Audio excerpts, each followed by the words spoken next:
This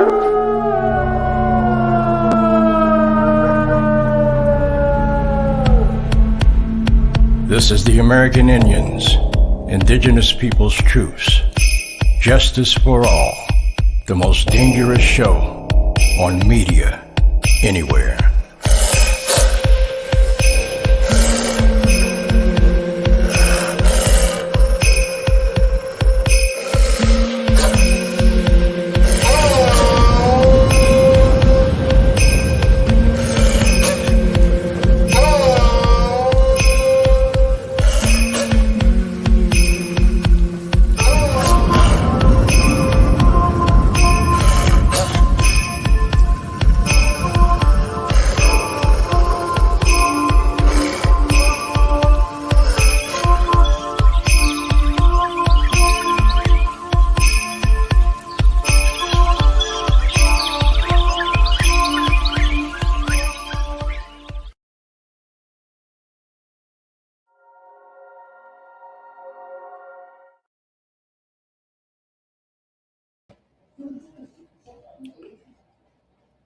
OCO and greetings. I am Winter Nightwolf, and this is the Indigenous People, American Indians Truths.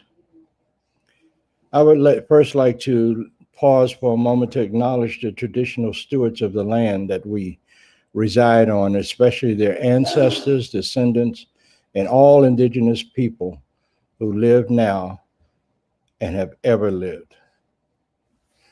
Especially here in Maryland, this is the land of the Piscataway Indians.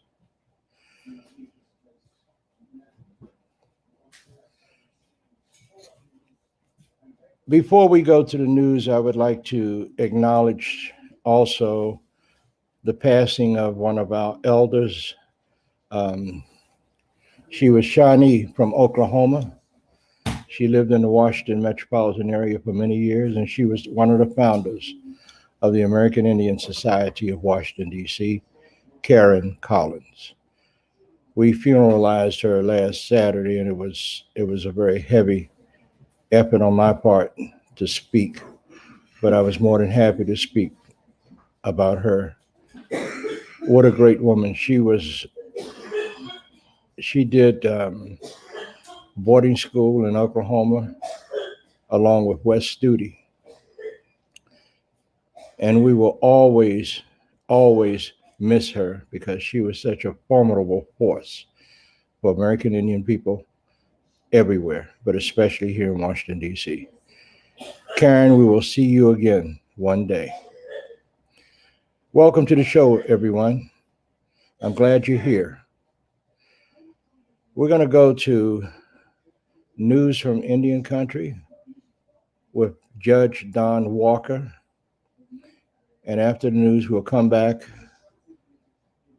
and I'll introduce everyone that's a part of this broadcast today. A very important broadcast.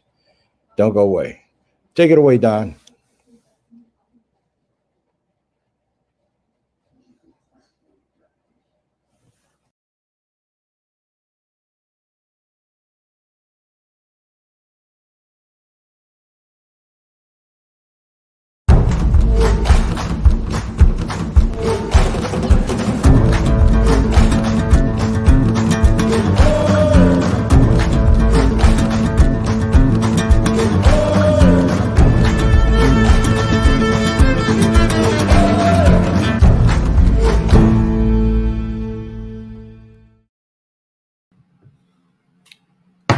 News from Indian country is now in session.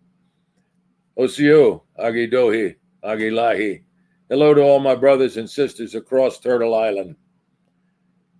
The first story I'm going to talk to you tonight about is about the Indian schools. And to give you a little background, the U.S. government created this program in the 1800s and empowered their agents to go anywhere in the United States and take children and by force and put them in these schools all across the country. The model for them and the most famous was the Carlisle Indian School. The object to these schools was to get the savage out of the person and turn them into good white folks. Primarily, they taught the boys shoe repair and the girls sewing. First story I want to get into concerns the Carlisle Indian School, and it comes from Indian Country Today. Rosebud ancestors buried in emotional ceremony. The children died at Carlisle Indian School and finally returned home to their families after 140 years. These Indian schools were just primarily killing fields for little kids. Rosebud Indian Reservation. Dora Herpipe, which is granddaughter of Brave Bull, just wanted to go home. After being ripped from her family in South Dakota at 16 and shipped 1,500 miles to the Carlisle Industrial School in 1879, she asked to be sent home in January of 1881 because of illness. Just 3 months later, she was dead. It would take another 140 years before she returned to her family and her homelands, wrapped in a buffalo robe in a cedar box. My sister's brother and I are the 5th generation descendants of Herpipe, Bernadine Red Bear, daughter of the late Christine Crow Dog Red Bear, told a group gathered Saturday, July 17th, at the public burial service for the children.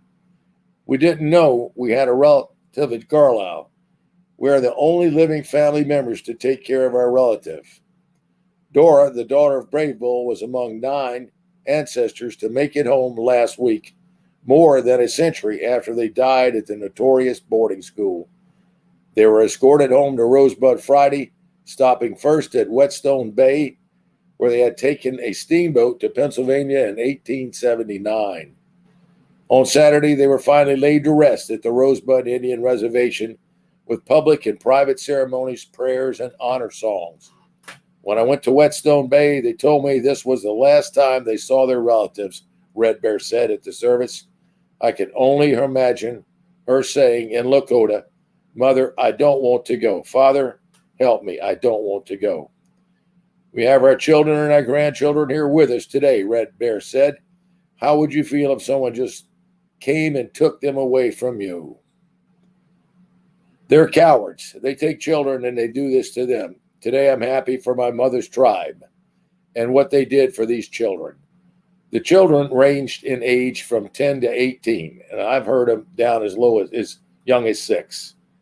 When they left for Carlisle, most of the girls went for 3-year terms and the boys for 5-year. In addition to Dora, there was Dennis, Strikes First, Rose Longface, Lucy Take the Tail, Warren Painter, Bear Paints Dirt, Ernest Knocks Off, White Thunder, Maud Little Girl, Friend Hollowhorn Bear, and Alvin, who was also called Kill 7 Horses. 6 of the children were in the first group from the Pine Ridge Rosebud to be sent to the school. They arrived October 6, 1879, and within 2 years, 5 would be dead from pneumonia, measles, infections, or other causes. The return this month of the ancestral remains comes as international scrutiny focused on the history of indigenous boarding schools in North America. Nearly 1,000 unmarked graves have been discovered at former residential schools in Canada, and researchers in the United States are now working to find graves at boarding schools here. Details are sketchy in the U.S. about the number of schools and students who attended. The government records to identify children who attended and those who were buried without their families. The Carlisle School became the prototype for both the U.S. and Canadian boarding schools. The founder of Carlisle was Army Brigadier General Richard Henry Pratt, whose infamous comment, "Kill the Indian, save the man," defined the assimilation policies and militaristic system that forced children to cut their hair, abandon their native clothing, and disavow their language. The Rosebud children were among 10 students whose remains were disinterred at the school. The remains of the Alaska Aleut child were returned home earlier this year. The return followed years of work by youth council members who visited the school, then pushed to have their relatives return. In all, more than 190 children died at Carlisle from the time it opened in 1879 until it closed in 1918. This is another tragedy a load of skeletons in a closet nobody wants to admit to or talk about, but it's real. It exists today. You can go to Carlisle to the Indian School, which is now an Army barracks. You can't necessarily get into that, but you can stand on the public roadway and look at a cemetery that has about 130 gravestones in it, almost all of them with a single name on them and a single date. That tells me they did not know when they were born, only when they died. This just became a killing field for Native American children and a complete horror story that is still being hidden to this day. The next story I want to get into has to do with water. And let me dig this up here for you. This concerns the Navajo and water.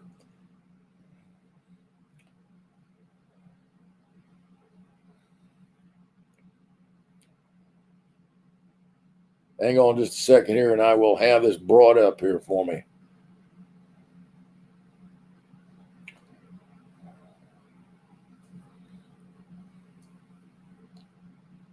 Well, Jay, I'm having a little trouble digging this one out, but what it amounts to, the Navajo reservation is over 127,000 square miles.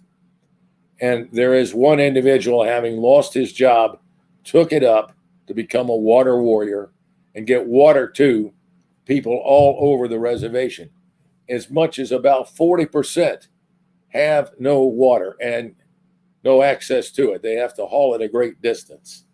This water warrior is using 4 trucks with 16-foot beds on them that can haul 550 gallons at a time, and he's dispersing this all over the reservation.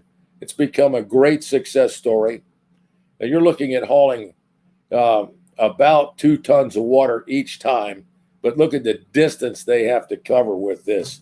Hopefully, with some of the government programs that have come about and the grants that have been made, water and other such things as electricity will be better distributed to these outlying places.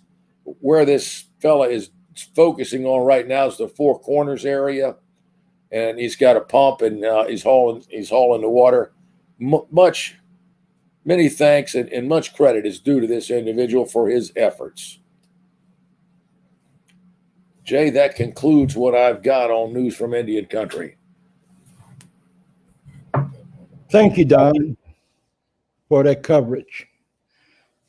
You know what I don't understand, Don, is if these oil companies can run pipelines and get the oil out of Mother Earth for a profit, why the hell can't they run water lines to people that need it? Jay, that's a good point right there. Mm-hmm. These water lines, they're certainly not going to freeze in the desert. No, they don't have to bury them or what have you. But the water could be brought, wells could be drilled in various areas that could serve communities without people having to drive a great distance. And some of these folks, just the driving part of it is a burden to them to go that far, to haul water for all the basic necessities of life. And the other thing I can't understand is the government's got all these programs. They should be the ones that's financing this, because many of the homes, I'd say the majority of the homes on Navajo, they don't have inside plumbing or anything. But yet and still they talk about us like we're animals. So anyway, Don, thank you so much for the news and covering those issues. Thank you, Jay. All right.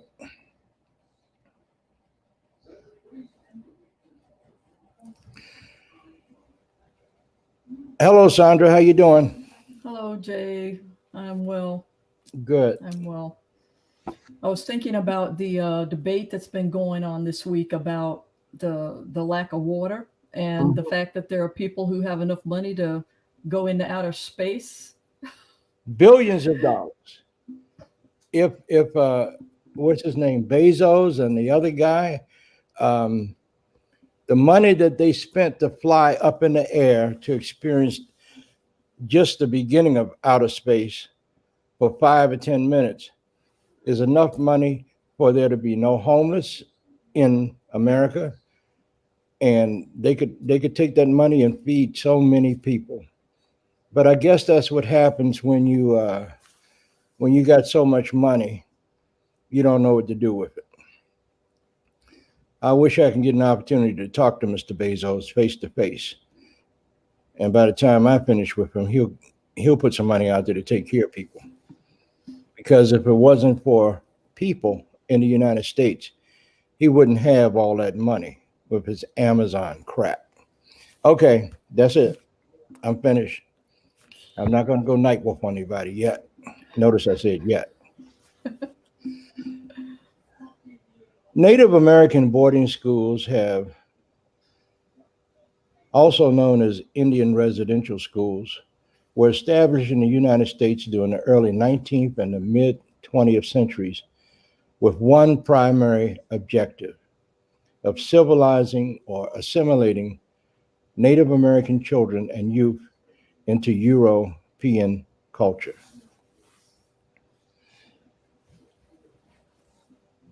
What they did, we knew back then, was criminal. And I've been talking about this situation for decades, at least 4 decades. This whole thing of residential boarding schools is the product of white fragility, white racism, and white fear of anyone that is not white. There were no kings, queens, prince, or princesses that came over with the first wave of Europeans to invade us. A lot of them were running away because the crowned heads of Europe got tired of them and they were chasing them out of Europe. They were victims when they came here. But as soon as they got here, shortly afterwards, we became the victims. The stuff that they did to us, the killings, and so much other stuff they did, and we'll get into that during the show, all amassed together is considered unforgivable sins. They raped our women. They killed our men. They destroyed so much of our culture, tribal cultures. They just didn't care. And people are saying, well, I don't understand how people could be like that. Duh. Look at what they did to their own people when they were still in Europe. They were killing each other then. These people, and let me say this first. I don't have anything against white people, but I do have a big problem with some white people that continue to think that they're supposed to be first in everything and nobody else has a chance at anything. Now, those are the folks that I'm talking about tonight. They're evil, they're vile, they're bastards. When we stop and think about all of the horrendous things that have been done to us and to Black people and other people of color throughout the world at the hands of this white man, I don't know why he's still here on earth. But that's not my call. That's the call of the Creator. And I will tell you this. Karma will catch up with you at a time that you really don't need it. And it's happening every day. I was at a radio station for 22 years in Washington, D.C., and the vile stuff that this one particular individual did to me to have me removed. You reap what you sow, and you know who I'm talking to. Do you think that that accident that you had was by happenstance? No. You need to be aware that God is not finished with you yet. You cannot silence this voice. You cannot stop me from speaking on behalf of my people. However, let's continue with the show. Enough. Yeah, Jay, I just wanted to mention, we titled this episode "Kill the Man to Revive the Indian."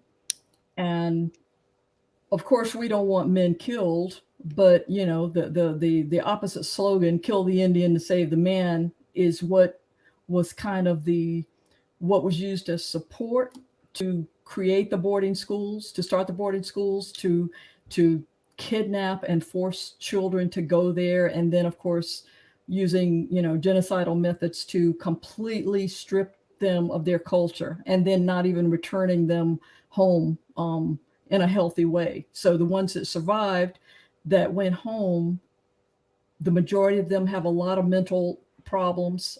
There's a lot of trauma. And you know, one of our prior guests, we were able to give out several of these copies of this film, and I'm sorry there's a glare on it, but Our Spirits Don't Speak English is a very good film to watch, Rich Heap Films, and this tells the full story, and it's a great film for people to watch. Our Spirits Don't Speak English. Absolutely.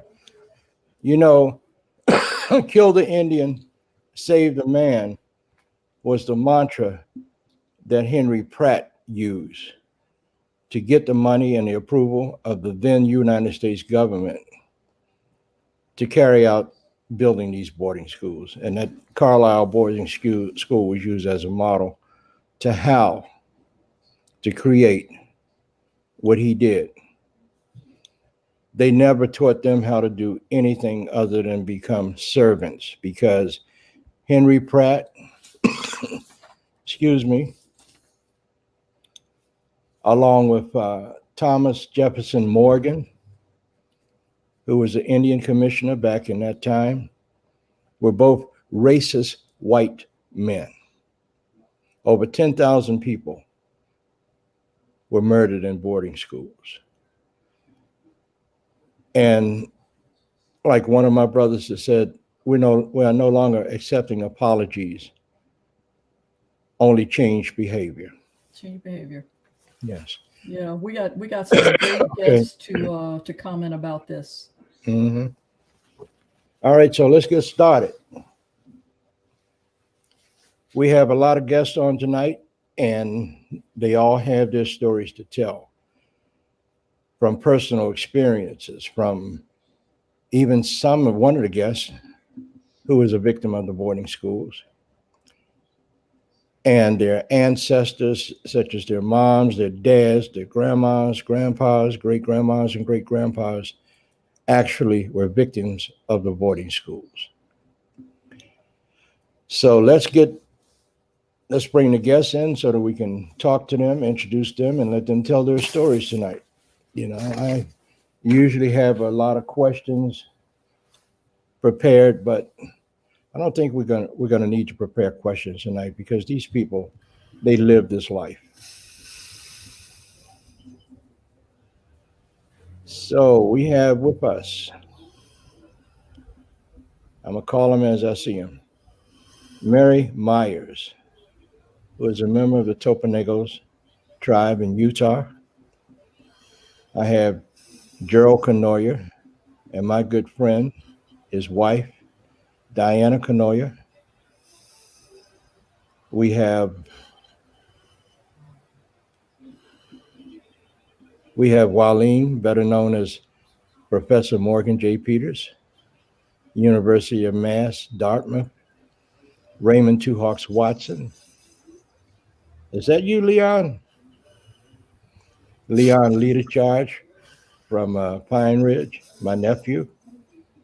My other nephew, I got all these nephews. Pete Linderos. So this is how we're going to do it tonight, y'all. I'm going to introduce you, your names, and I want you to tell us who you are. Let's start with you, Mary Myers.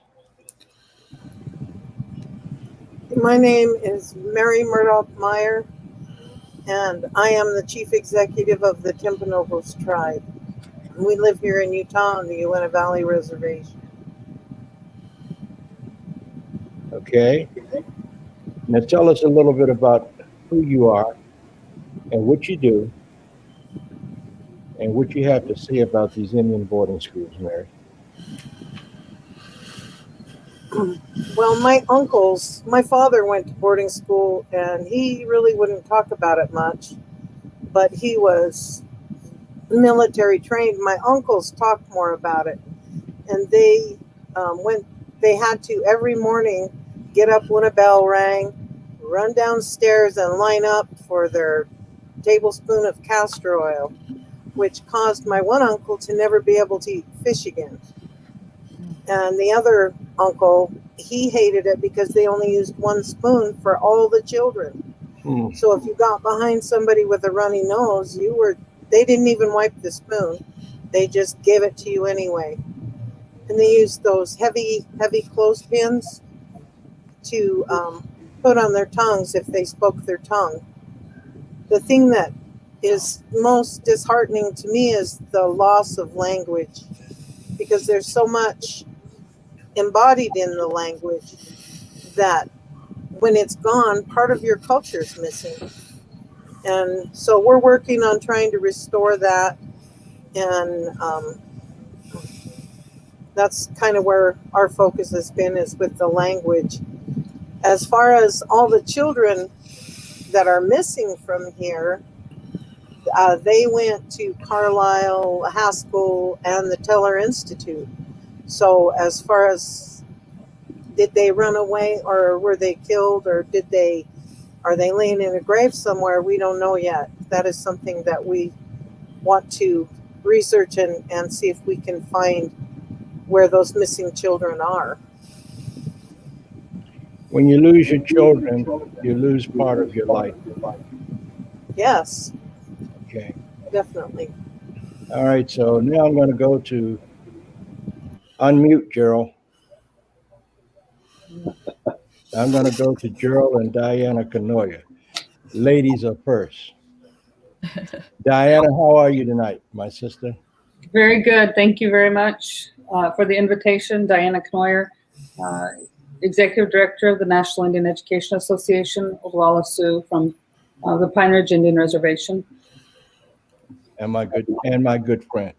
Mitakiapi Matul Kaota Miyelo, Gerald Canoyer, Oglala Sioux, from the Pine Ridge Indian Reservation. Semper Fi, brother. Wonderful. Hoorah. So let's start with you, Diana. Your feelings on these boarding schools and any personal information that you have about relatives that were victims of the boarding schools. Go right ahead, Diana. Grandparents, survivors of boarding school.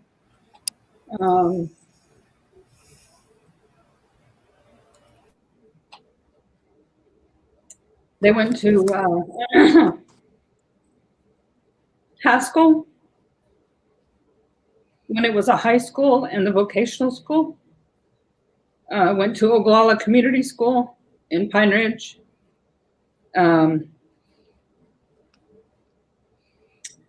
They had mixed stories, good and bad.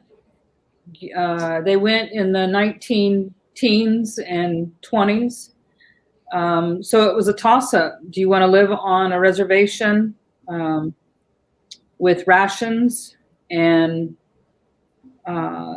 possibly being killed, or not knowing where your next food supply was going to be in harsh winters? Or would you rather get 3 meals a day and living quarters, and in exchange for losing culture and language? So, these are stories that I've heard from grandparents and other relatives that went to boarding school. It wasn't a choice, it was a forced, but once you got there, you had to make a decision to survive.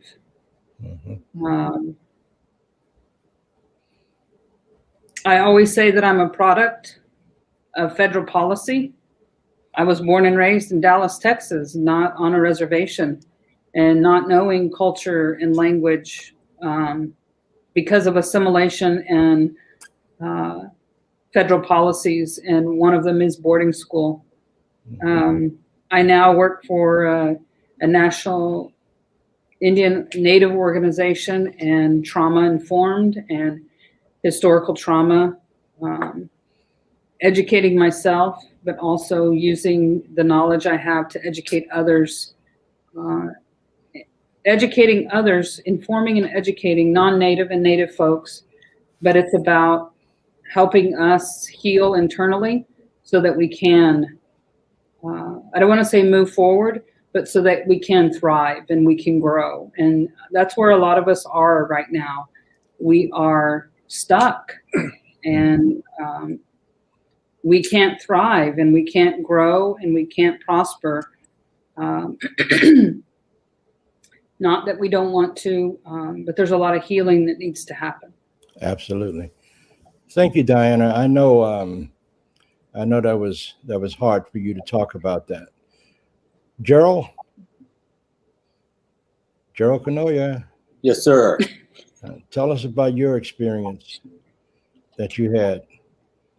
My father went to St. Paul's Indian Mission in Marty, South Dakota, and my mother went to Holy Rosary Indian Mission, which is now Red Cloud Indian School, and St. Paul's Indian Mission is Marty Indian School. I started at St. Paul's Indian Mission and Marty Indian School. All of my brothers and sisters, I'm the youngest of 14, and all my brothers and sisters attended the Indian Mission boarding school. My experience is it happened when I was in church, and we all have to hold our hands out and touch somebody else's hand, and I didn't want to. And the nun, Sister Teresa, had other ideas, so I took a beating there, and the principal gave me a beating a few times because we were laughing. I don't know what we were laughing at, but we were just laughing. And she calls me out of class, and I went out into the hallway, and she hits me with her fist. She has me by my hair, and she's hitting my head off the wall because we were laughing. Now, this didn't end until 1978. And being told that, no matter what we do, we will be inferior. And no matter what we do, no matter how much education we receive, we're never going to be the same on equal footing as the non-Indian. So I'm always striving in my personal education. I'm working on my 4th master's degree. This affected me to the point where I've always heard, we want someone just like you. But not you. Yeah, not me. We want someone just like you. My parents took beatings for various reasons, and they never taught us the language, the culture, the history, or any of the traditions because everything was beaten out of them. You couldn't be in the same. You couldn't be in the same area as your brothers and sisters. You were whipped from other people's experiences. You were chased away from your relatives. You couldn't talk. Brothers and sisters couldn't talk. There was a belt line that my brothers talked about. At the end of the day, you had to crawl through this belt line. And whatever you did, they wrote it down, and everybody got a good whip. My father took a beating from one of the nuns, and he said she had this thing made, and it was pieces of tread from a tire. He had 5 pieces on there, and they were screwed onto this stick, and she wore that around her wrist. And if you got out of line, she handled you right there. And so he went home one time, and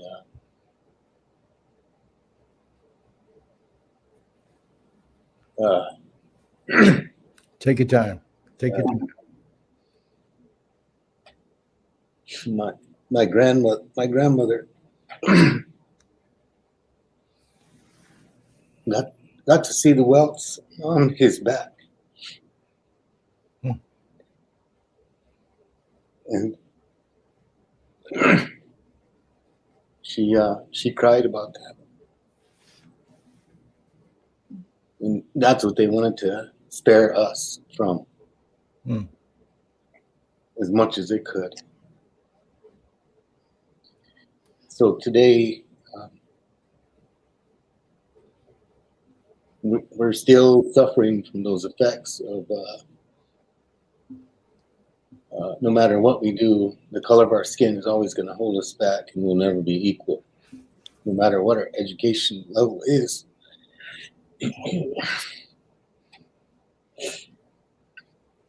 And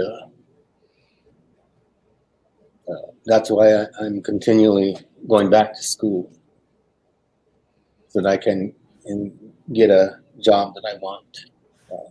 Being turned away, I'm always trying to do more. In whatever job that I do, I'm trying to put my best foot forward. Okay. Well, Joe, why don't you take a break a minute, and we'll go to somebody else. I'll come back to you. Yeah, thank you for sharing that, Gerald and Diana. Absolutely.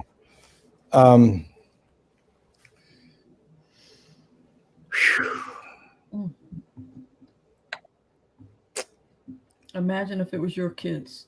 Yeah. Wally, your thoughts on boarding school? You have to unmute too. Okay, done. Well, the boarding school, so many things grew out of that. There were actually, when we look at the Mashpee Wampanoag history, we find out that there were 2 tribal members who got sent to Carlisle and actually ran away back to Mashpee and were then not sent back to Carlisle by the community. But the thing about the boarding school, in particular, I should say its legacy, the boarding schools and their development, their purpose, and their approach also became part of the policy when the United States introduced compulsory public education. And it altered, when they chartered public education, it gave them a blueprint on how to write the charter for the public schools based on the areas they were serving. So, for example, if it was particularly in areas where you had segregation. Well, of course, at this point, segregation was every place.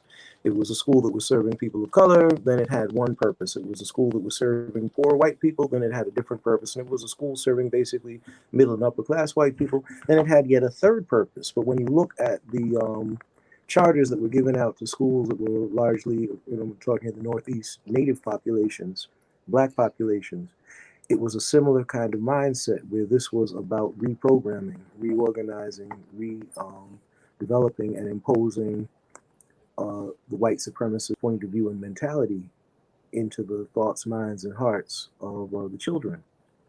And this is something that still permeates us when we look at the inner city schools, when we look at rural schools and primarily communities of color, primarily Native communities. That is still the mindset. So what developed out of the boarding school and the boarding school mentality still permeates public education presently. So that's one thing to consider. It's still something that our children are subjected to. When you're hearing the same story, by a different name, it's still colonization, and it's still mental and emotional colonization. So the horror stories that we hear from the boarding schools in many shape, forms, and fashions continue. I mean, now they have certain child protective laws, and still those get worked around and get jerked around. But it's still the matter of breaking the spirits of, destroying the thoughts, the minds, the souls of. And that is part of the legacy that the boarding school brought, and to the larger community. It was the larger population. And it became, it was sort of like the blueprint on how to control and how to use the educational system to control. the population. Absolutely. Okay, let's go to Leon Leader Charge. Are you back yet? Yeah, can you hear me, Uncle Jay? I sure can, Leon. It's good Okay, to see your face. yeah, You Leon have Leader. you have you have stories to tell about your family. Yeah, You go right ahead. So yeah. I'm not going to interrupt anybody with questions until everybody tells their story, because I got one question that's burning deep inside of me. Leon, tell us who you are, where you're from, and also tell us your story. How wakia tokama ni si chango glala lakota na macha na wasoso wakpa imataha. My name's Leon Leader Charge, and I'm from the Rosebud Sioux tribe and also part of the Oglala Sioux tribe. And I work out of the Rosebud Sioux tribe. Before you go Work any further, Leon, somebody in the background's got uh, somebody's got a radio on. Tell them to turn it off. I can't control that. I'm sorry. Okay, no I'm at problem. a coffee shop. Can I? Is Okay, this better if I speak into the mic here? you're doing okay. Go right ahead. Okay. I work remotely. I'm located in Rosebud Sioux Tribe out here in South Dakota. Today I'm in Rapid City. We're working on a curriculum that intersects culture, traditional values, Lakota culture, and family therapy best practices. We're going to facilitate that and implement adverse childhood experiences in our communities here, the urban Indian population, and also our non-Indian population. I work in research on part-time, and full-time I work for a contract that serves the Substance Abuse Mental Health Service Administration Tribal Training Technical Assistance Center. And our primary objective is working across the nation with various indigenous communities on how to navigate historical trauma to historical resiliency, and highlighting factors in tribal indigenous communities that are how we survive up to this point against federal policies that were mandated, originated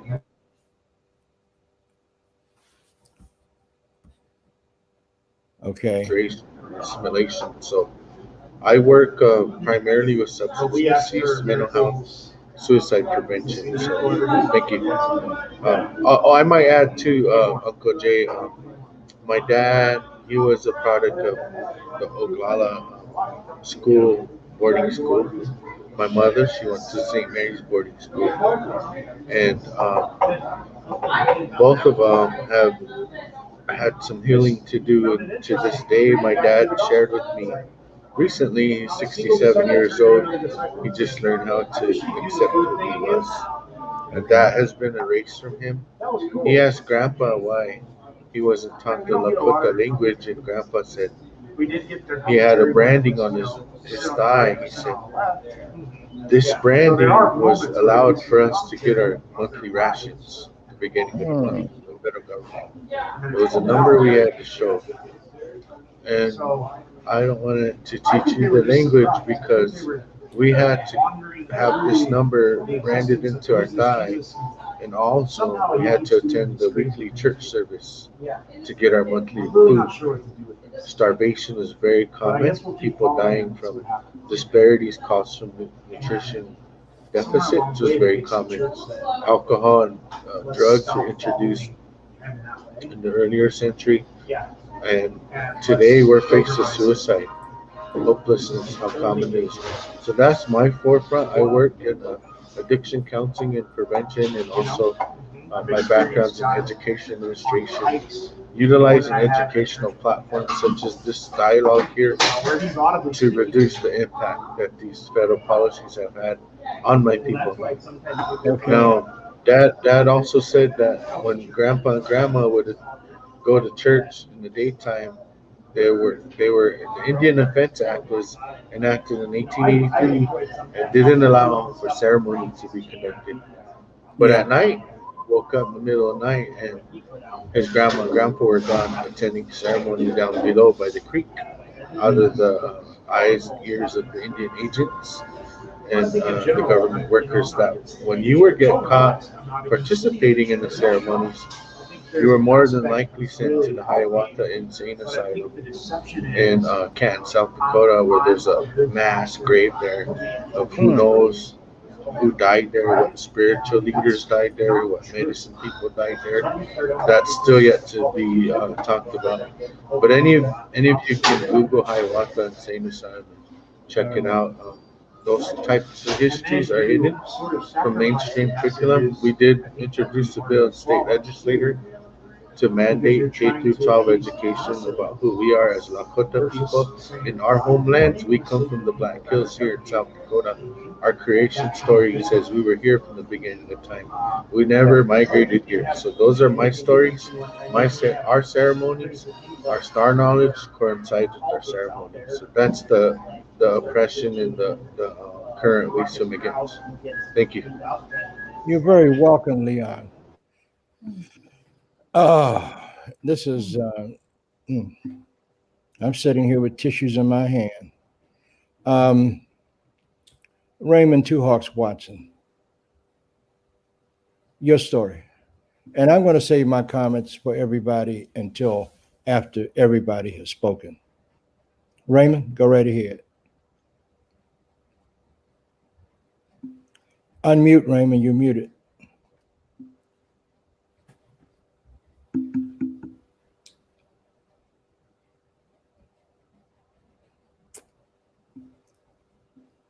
I think he's muted. Can somebody, Leslie, can you see if he's muted? Yeah, he was muted. Okay. In the meantime, let's go to Pete Landeros. Pete, tell us who you are and your concerns. Hi, Jay. Boarding Yeah. school. My name is Peter Guadalupe Landeros. I'm a Pascoyaki Indian from Southern Arizona. I'm the director of American Indian Movement Woodlands Territory here in the East Coast, which is Pennsylvania, Maryland, DC, and I also do some work in Virginia. I have no one in my family who went to boarding schools, but quite a few of my mentors did. And in talking to them, and very few of them would even speak on this. But one was telling me that in the time that he was there at the boarding school, they never really slept because of the crying of the children around them, or you can hear what was going on in the next room, whether they were being beaten or raped. And just to think about this happening to children infuriates me.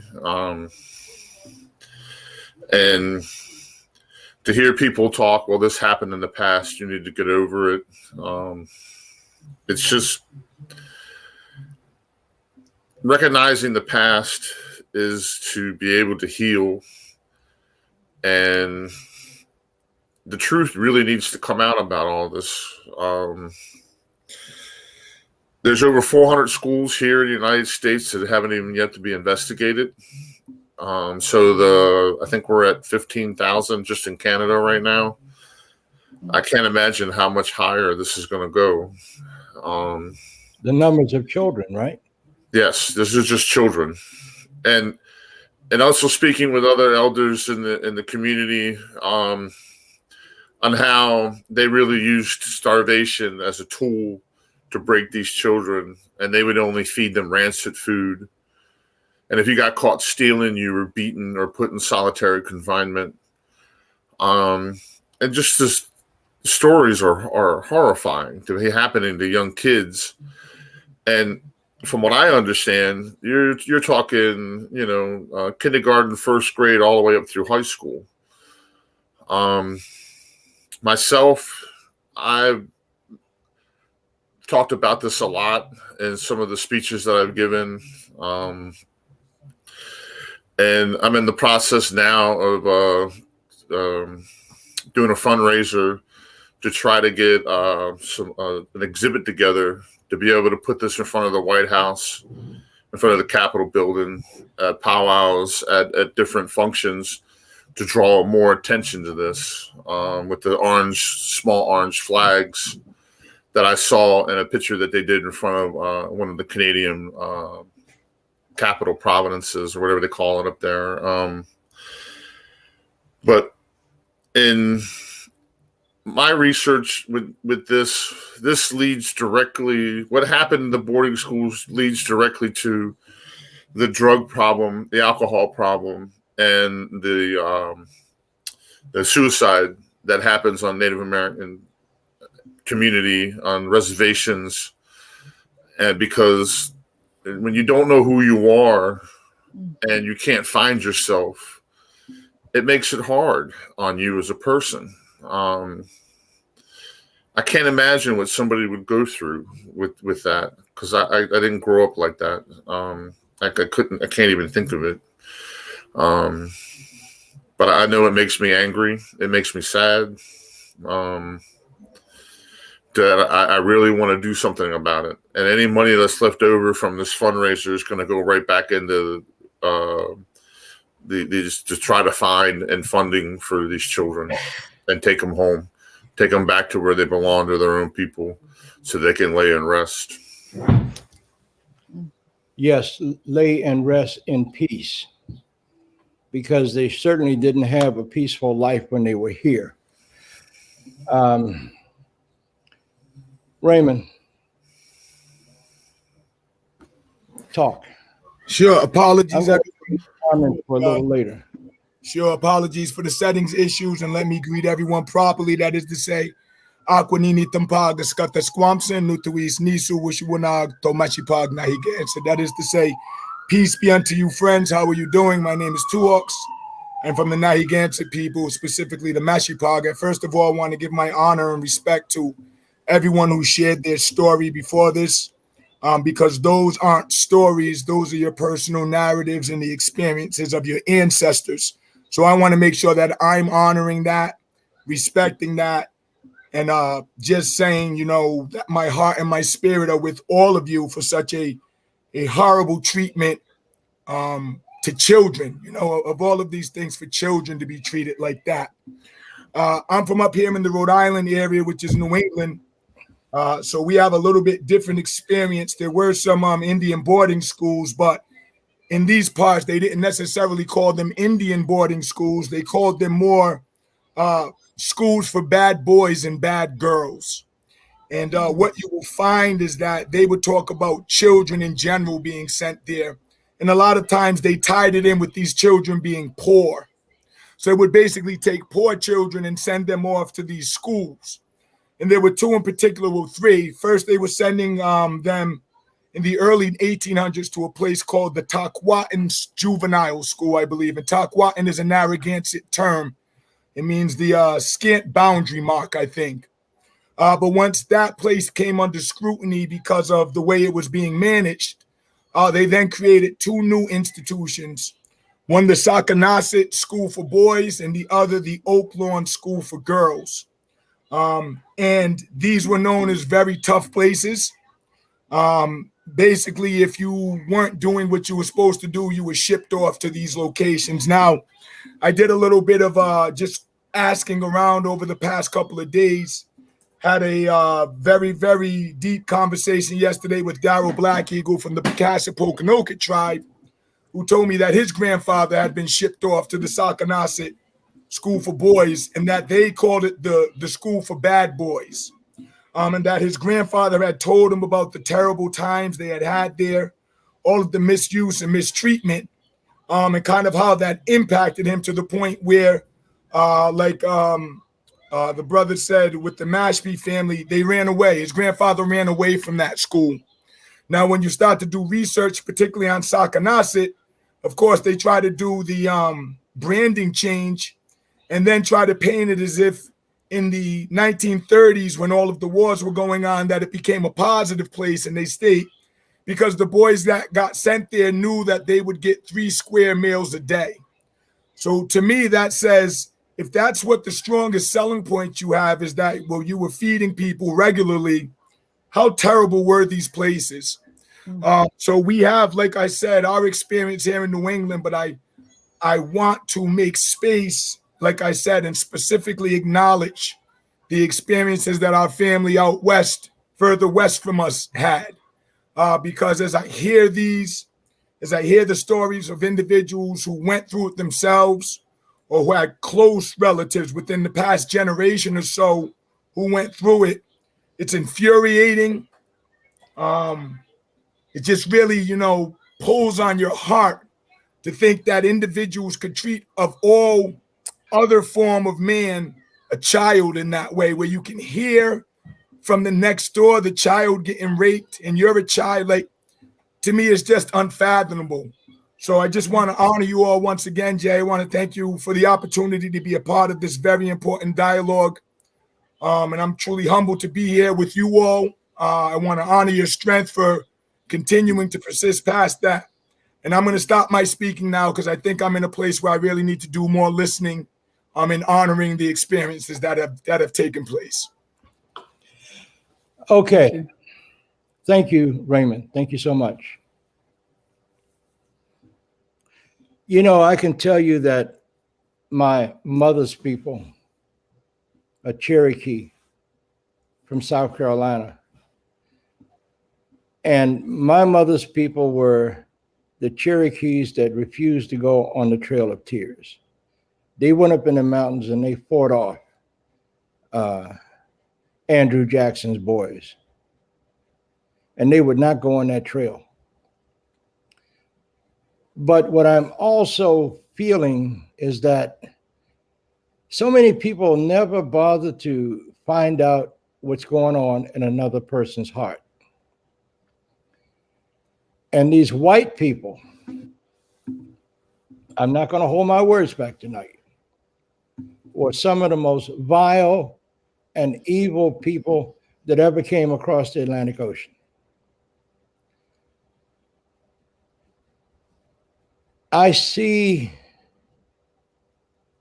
just like all of us see, the drugs on reservations, the alcoholism on reservations. I see and have worked with some of the people on some of the reservations, our young people that are going out and hanging themselves in trees and committing suicide. And nobody's saying a damn thing about it.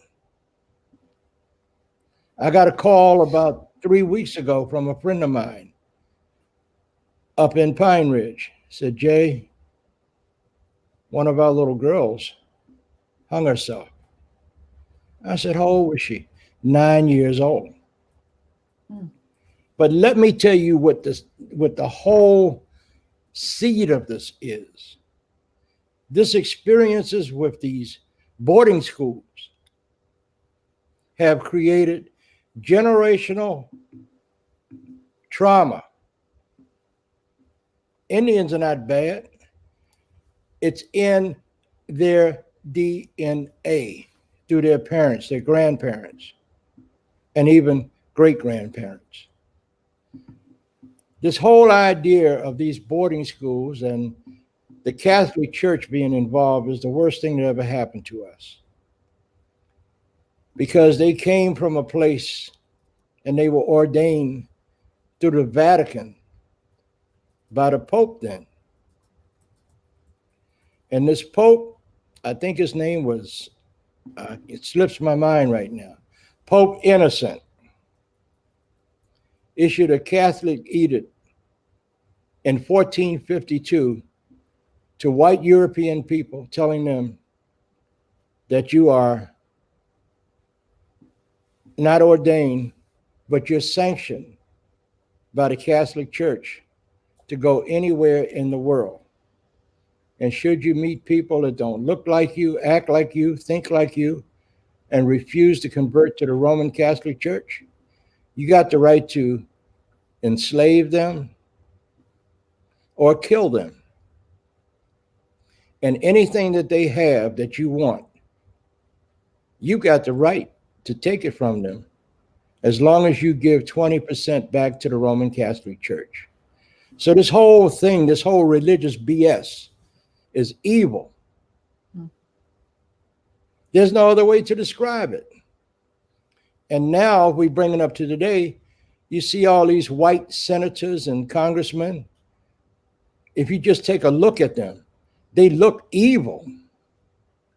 And these are the same ones that are trying to create voter suppression in Indian country and all over the United States.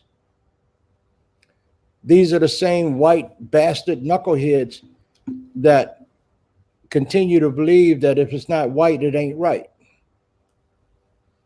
Well, I got news for you, white boys. Your time is up. And everything that's happening to us is only because of your arrogance, your ignorance, and your evilness. And it's not just affecting your people, but it's affecting everybody else. And you know, Jay, there are those that say that the whole intent of the boarding schools was to make a better life, to help Indian children have a better life. And there are some people who make that argument that it was never intended to be what it was. But if you've got 1% who really had good intentions and wanted things to be appropriate and beneficial, and you got 99% who could not care less, their whole agenda was to destroy Indians. And while they want to say it was good for them, when you can't kill a person outright and you kill the spirit of that people's children, it's just another way of genocide. And that's why so many people that don't want to take up the mantle and fight the fight, that 99% of people who wanted that destruction and that genocide from boarding schools, they wanted to kill the Indian, literally. You know, if the people who are against those things don't take up arms, not arms literally, but if you don't stand up and fight against those things, that's what's going to happen. And those things are going to continue to happen. That's why you got to make noise. You got to get in the crowd. You got to get arrested, got to get in good trouble, got to stop this stuff. That And 1% is not going to save it. And you know something else, Sandra? I had an old lady tell me one time, it was at a conference. Somebody asked a question, why did white people treat your people so bad? And her answer was, because we were where God put us and they wanted what we had. That's, I mean, how simple can you be? How I can't make it any simpler than that. We were where God, the creator, put us. And these bastards wanted what we had. And they were running away from the crown heads of Europe. And what did they do? They started killing us and taking from us. 1492, Indians discovered Columbus was lost at sea. Well, hell, they should have left him there. And when they sailed up into the Massachusetts Bay, which they call the first Thanksgiving, that's a bunch of bullcrap. They sailed up into that bay, and it was a snowy day, and it was bitter cold, and their ship was sinking. But knowing who we are and how we react to things, we got into dugouts and went out there and saved their asses and brought them back and kept them, helped them get through the winter and taught them how to plant crops. And this is the thanks we get. They should have left their asses out there in that cold water, period. That's the way I feel. Diana, I see you over there and you're not saying anything, but I actually feel you thinking, Diana. What do you have to say, sweetheart? I'm just listening to what everybody's saying, and I agree with everyone's comments.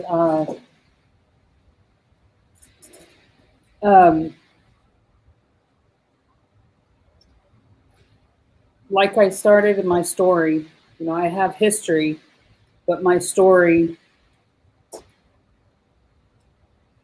right now and the work I do is about those that survived boarding school. I know we are, we began this presentation today acknowledging our children that were returned back to Rosebud. And we acknowledge the 110 that were found in Canada.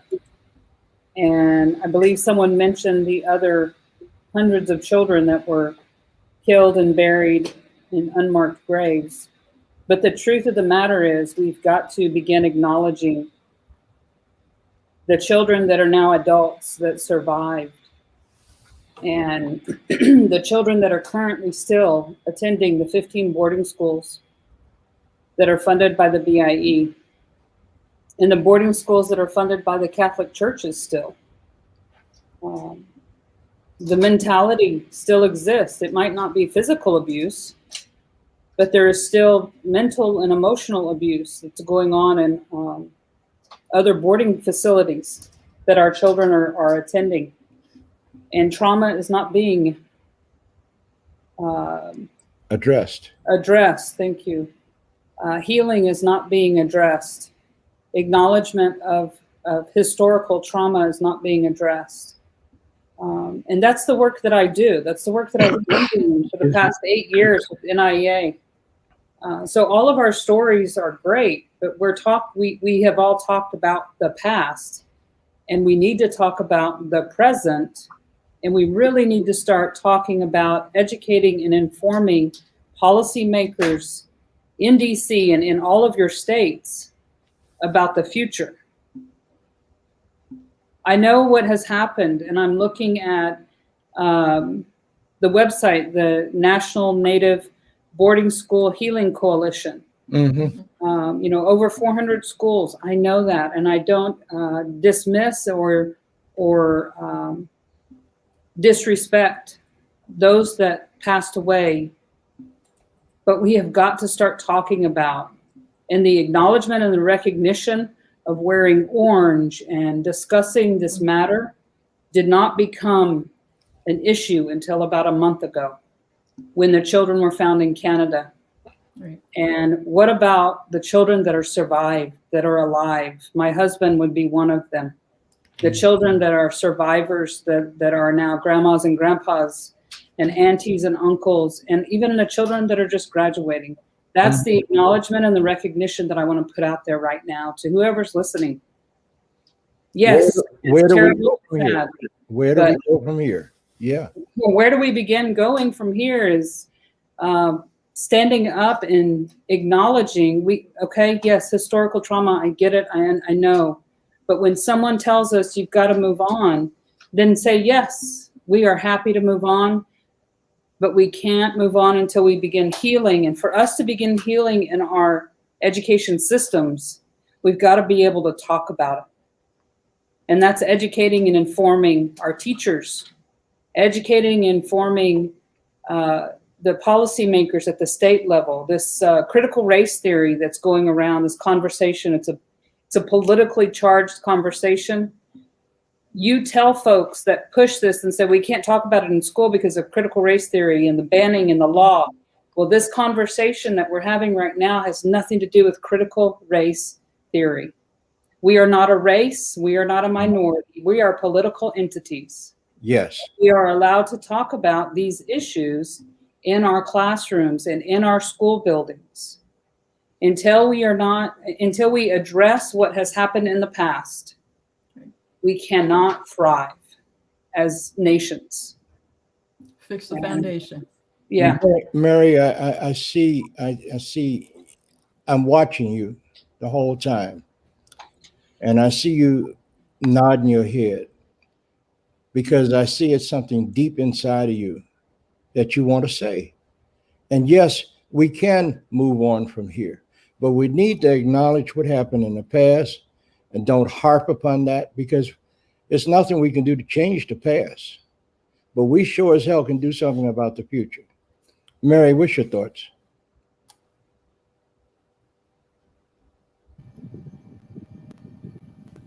Well, I was just thinking about my grandparents taken to boarding school at 5 years old in White Rocks, and how it affected their lives, and how I didn't go to boarding school, but boarding school has affected my life.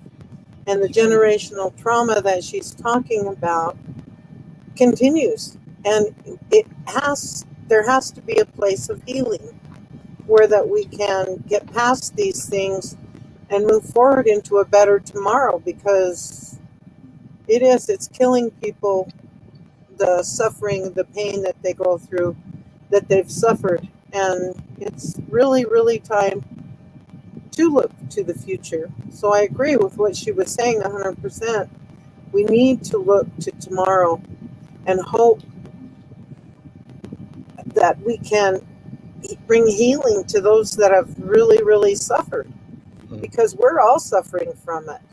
Yeah. I have suffering from it, even though I never went to boarding school. Mm-hmm. It's passed down.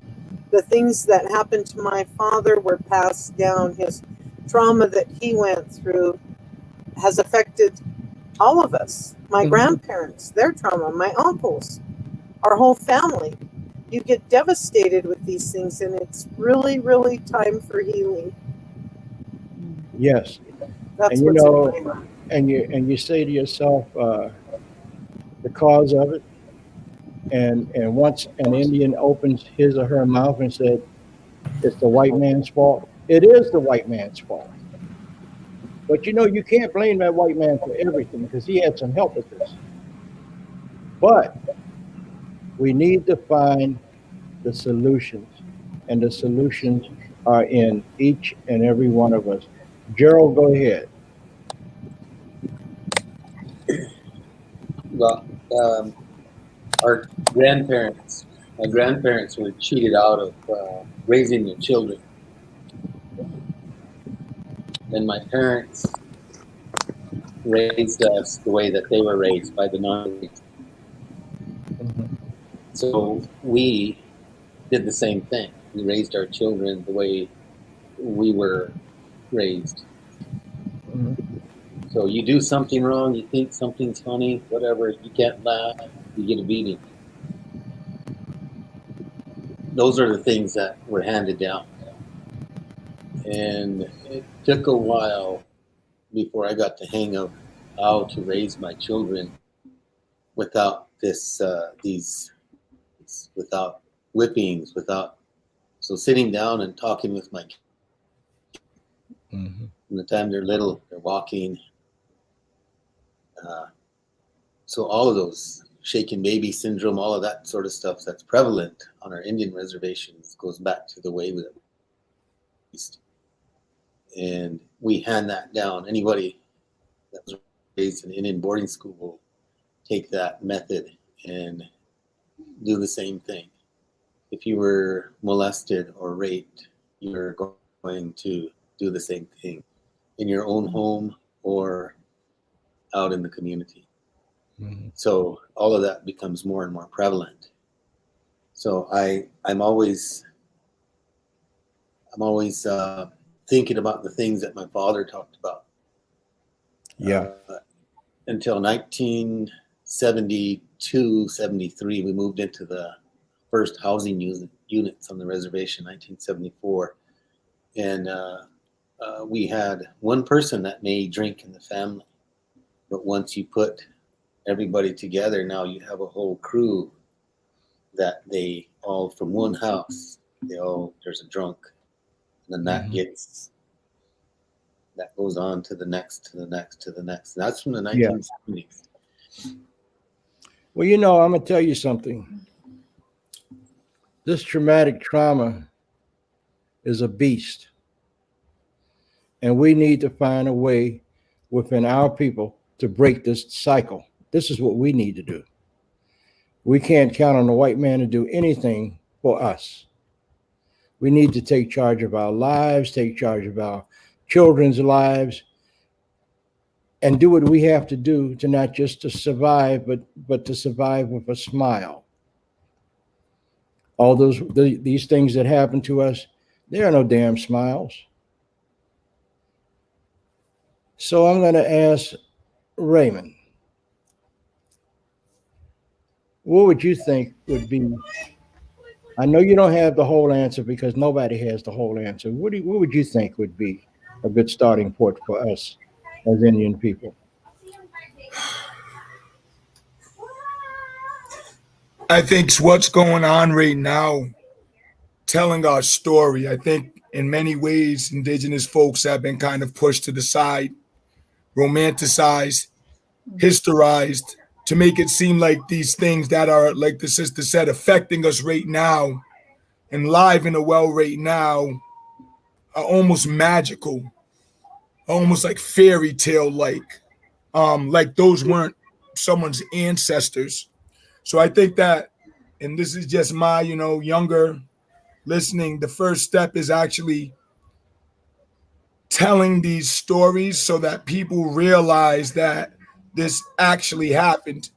I think the next step after that is what's going on with the schools right now, because we've heard these stories for many of us. Now we're getting to see the actual real life impact and seeing that these stories that many of us have heard or been telling for so many generations are real life. They actually happened. So I'm going to say that it starts with us telling our stories, because someone mentioned earlier, for many of those who went through it, it was too painful to even talk about. Yes. Just wanted to not remember it, because who wants to remember going through something like that? So it's growth to be able to talk about it. And I think that that's a very, very hard but strong and needed step for many indigenous folks, for us to talk about what is happening to us, not what happened, but what is happening to us, to force this larger society, like I said, to stop fetishizing us, to stop fairy tailing us, to stop historizing us, and to realize that we're here, we're alive, we're now, and this is something that is real and actual as we sit here and speak to you. That would be my humble suggestions on first steps, Jay. And do not look for the white man to answer your problems. Not at all. He's the cause of them. I don't look to him for the answers. He's the cause. Damn right. Pete, and then we're going to go to Waleem.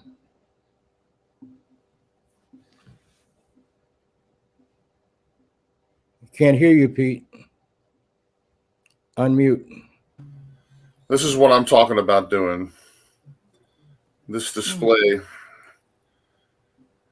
at different functions, showing up at colleges, showing up wherever I decide that this needs to go, to bring awareness, not just to the children that never made it home, but to start the conversation of healing, to start introducing the whole talking about this in schools.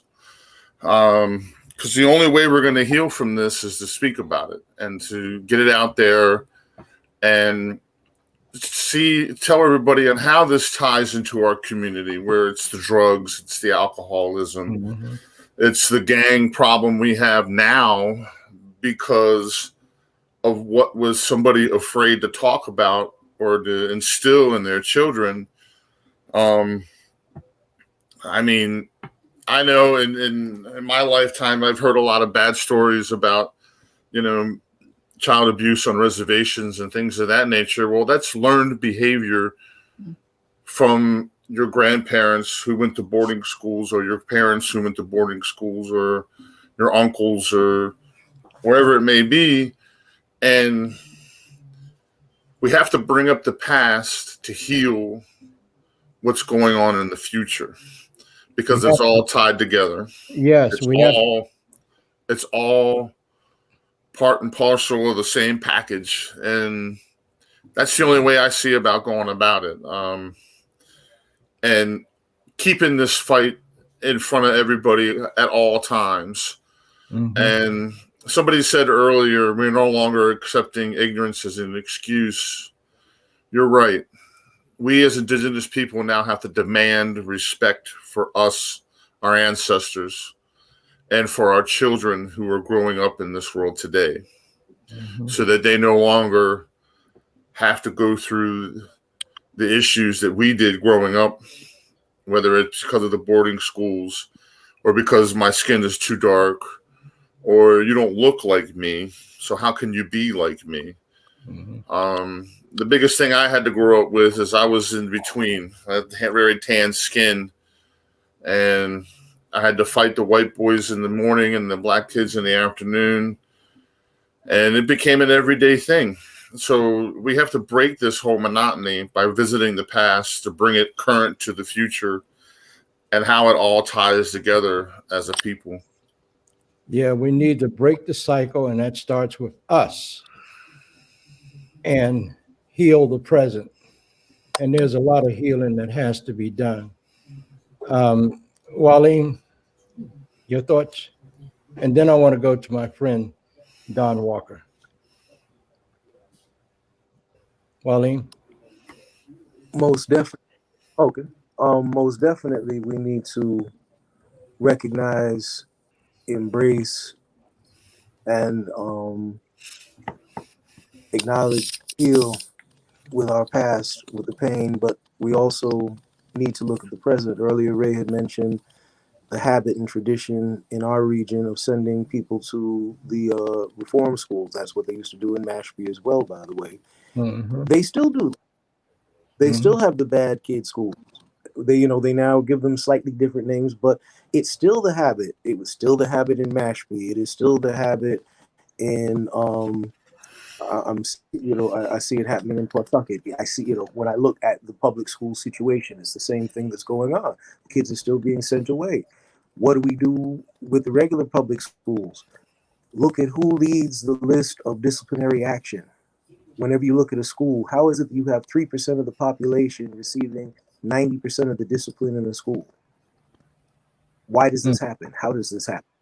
What happens with our kids where they keep getting railed out of opportunities, where they keep getting railed out of the AP classes, where they keep getting discouraged from? It was said earlier, the habit of no matter how much education you receive, you're not going to be as good as. They're still telling our kids that in the public schools. They're still telling them that as they're sitting right along the European extractions. They're still being told that. They're still experiencing that. So part of the acknowledge and the heal is that we need to also recognize that the legacy continues. It's still happening to our native children. And they've now found what we also have to consider is the original purpose of the public school was to make people serviceable for industry. Compulsory education wasn't even necessary until we became an industrialized society and people needed to know how to read, write, and do basic arithmetic to run machines. Absolutely. So that's the purpose of public education. But then they found an extended purpose, because the same training that you can use for somebody for the factory is the same training that you can use to direct somebody to the military, is the same training that you use to direct somebody to the prison industrial complex. Yes. And that's exactly brutal children.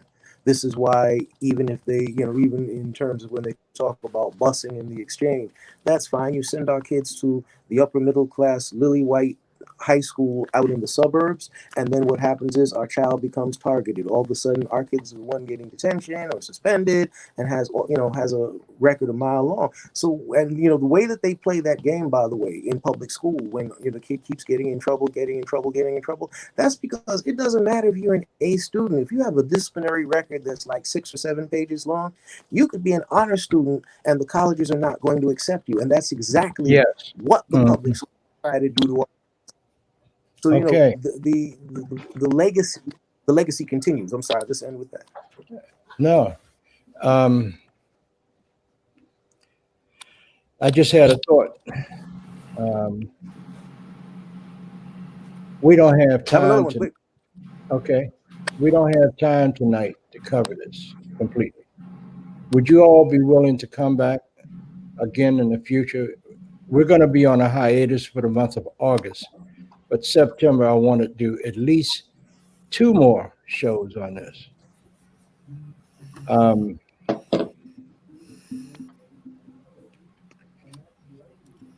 in tears. Don, go ahead. I hope we continue to locate these children's remains and return them to their proper tribal burial grounds. What the white man doesn't understand is that allows them to re-enter the circle of life, the sacred circle that they are shut out from at the present time. The white man's cemetery is full of dead bodies. The native's burial ground is full of the spirits of his family, his friends, his ancestors that are in the circle. And I hope we continue to locate and return them properly. Thank you, Jay. Thank you, Don. I appreciate you, bro. I want to ask Diana, you have any closing thoughts in less than a minute? And will you come back and bring Gerald with you? Yes, Gerald will bring me. Okay. Closing thoughts. Leaving you with the thought of, for us as Native nations to heal, we have to keep talking about, we have to talk about the past, but we got to address the present and the future, or we won't be Native nations anymore. Yeah. We need to begin educating and informing the decision makers, because unfortunately, those decision makers are who put us where we are right now. The decision makers are still in power, and it becomes a fight between the oppressed and the oppressors, and we've got to stop being the oppressors. Those are my parting thoughts. Thank you so much. Mary, 1 minute, go right ahead.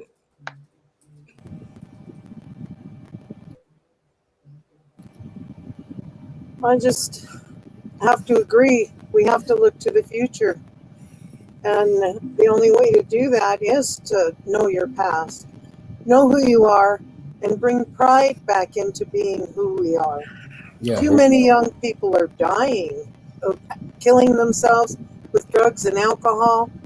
It's just, it needs to stop. Yeah. And yes, we need to stop putting Band-Aids on the sore. Yes. Ray, closing thoughts, 1 minute. As always, Jay, Katapatush for the opportunity to be on. This one's heavier for me personally than the last panels you've asked me to be on. And just many thanks to everyone for sharing your story and for the work that you're doing. I'm just looking forward to see how I can be of more support in general. So thank you as always, Jay. Katapatush. Thank you. You too, Ray. I appreciate you, brother. Okay, Pete. Okay. Yeah, we have to continue to build strength in our community and be proud of who we are. And part of that is we have to revisit this past. I ask everybody who's watching this show tonight to donate some money so that we can get this exhibit going and get this conversation out in front of the people who need to see it. I live 20 minutes from Washington, D.C. I will set this up in the middle of D.C. so that the lawmakers can see this. Go to my Facebook page, Peter Landeros, as you can see on the screen, and donate so that we can continue to bring this fight to the lawmakers so that we can make the corrections that we need in the future and allow us to heal from the past to the future. Oh, thank you, Jay. Pete, I would tell you this, I don't have a lot of money. I live on a Social Security check, but I will donate $100 of my check. Thank you, Jay. Not a problem.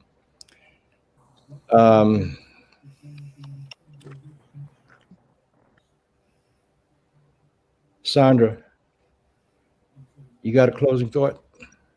Yeah, well, first I want to thank everybody for joining us. I know this was a very difficult subject, and it obviously brings out some deep emotions, but of course we know that getting those things out is an opportunity for you to start to heal from it, and people need to hear it.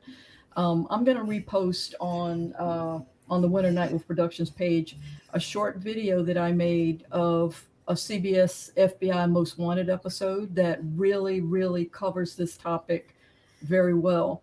This episode was from season 1, episode 7, and it was called Ghosts.